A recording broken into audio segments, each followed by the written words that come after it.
Diversity has long been a cornerstone of Australian society, but as issues like national security spark public debate about immigration and the future of our nation, how does it affect the mood of our population?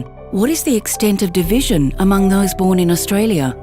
From the perspective of recent arrivals, how is the immigration program working?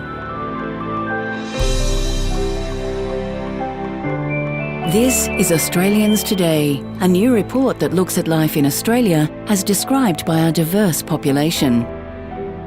In 2015, the Scanlon Foundation set out to survey a significant number of people across a range of previously unsurveyed cultural and language groups and visa categories. A new open access survey called Australia at 2015 was completed by more than 10,000 respondents online. 48% of its respondents were born in Australia and 52% were born overseas.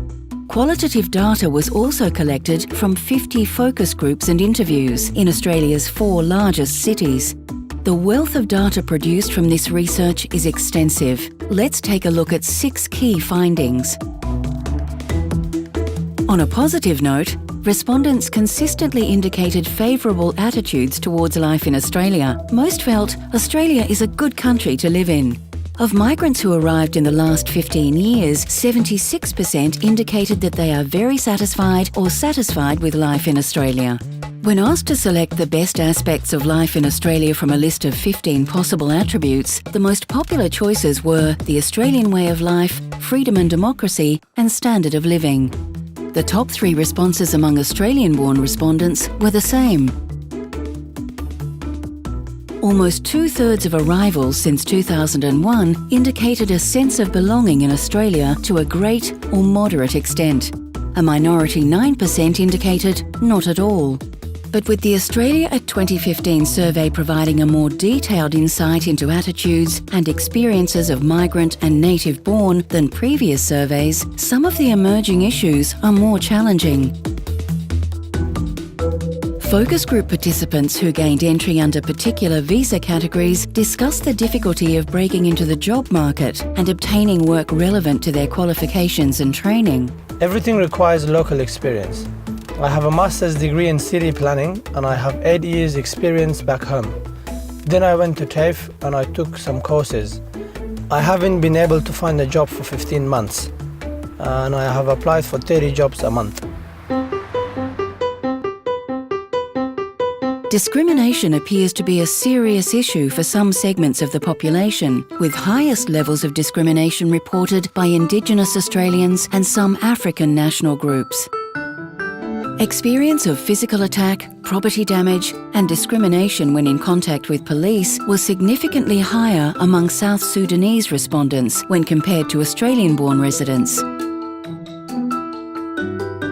There are a number of issues for those on humanitarian visas and for asylum seekers, but overall they are positive about life in Australia and in particular our freedom and democracy.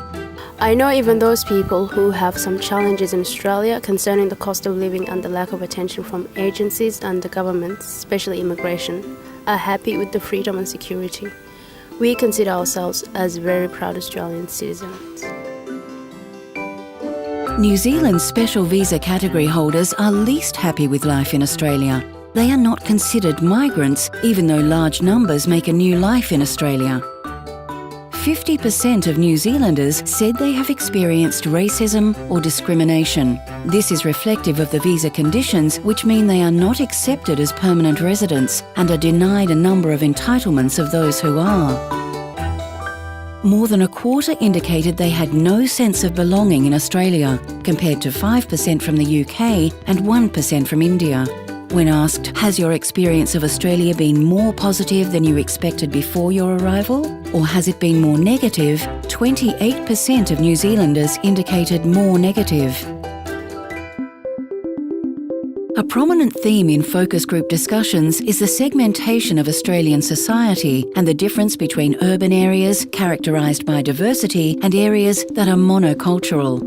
I've got a lot of friends who come from the affluent side of Melbourne, and to them I'm like this foreign being because I'm half Asian, I'm half European, but born here.